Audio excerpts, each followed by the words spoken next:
जिंदगी कैसी है पहेली हाय,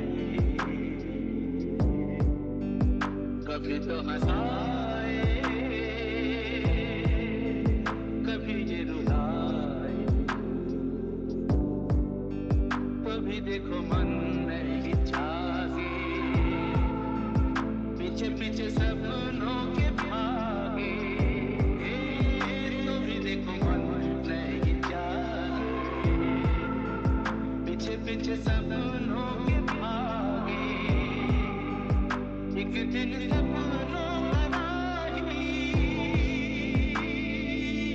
चला जाए सपनों से आगे कहाँ। जिंदगी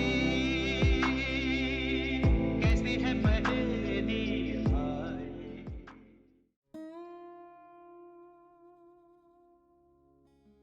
मैंने ये वीडियो सिर्फ मनोरंजन के लिए नहीं दिखाई, बल्कि एक ऐसे फिलॉसफी टॉपिक को समझाने के लिए बनाई है। अगर आपको ये समझ आ गया तो आपका ज़िंदगी जीने का तरीका बदल जाएगा।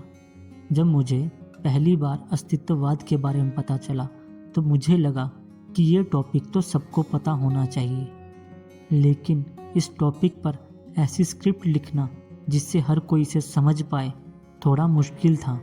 लेकिन फिर मैंने एक ऐसा तरीका ढूंढा जिससे यह फिलॉसफी आपको आसानी से समझ आए, और वो तरीका मुझे लगा फिल्मों के जरिए। तो चलिए शुरू करते हैं।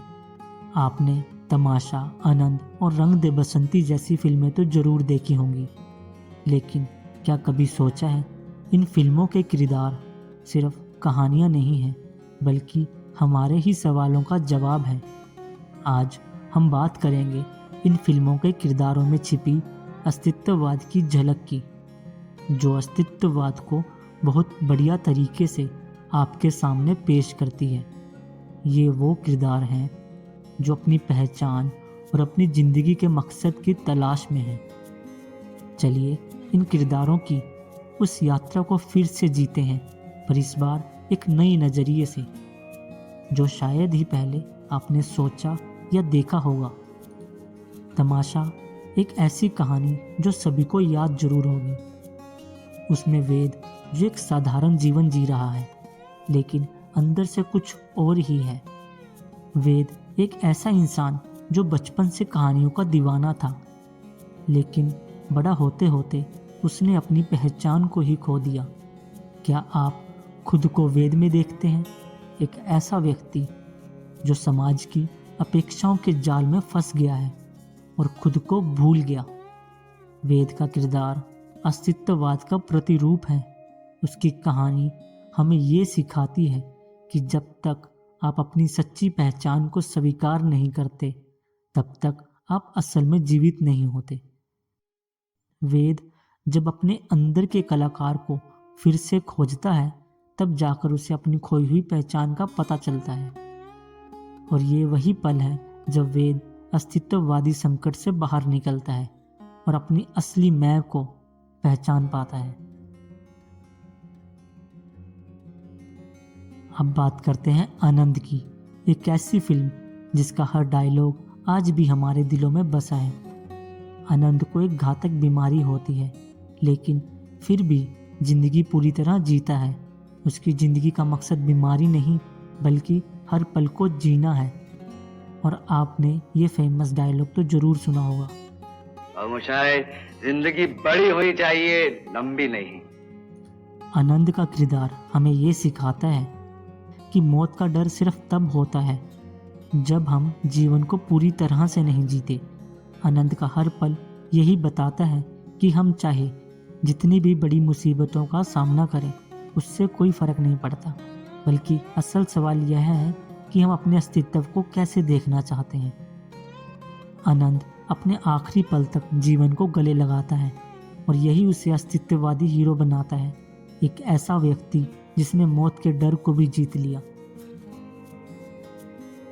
और अंत में बात करते हैं रंग दे बसंती, एक ऐसी फिल्म जिसने युवाओं के दिलों में क्रांति की आग जला दी।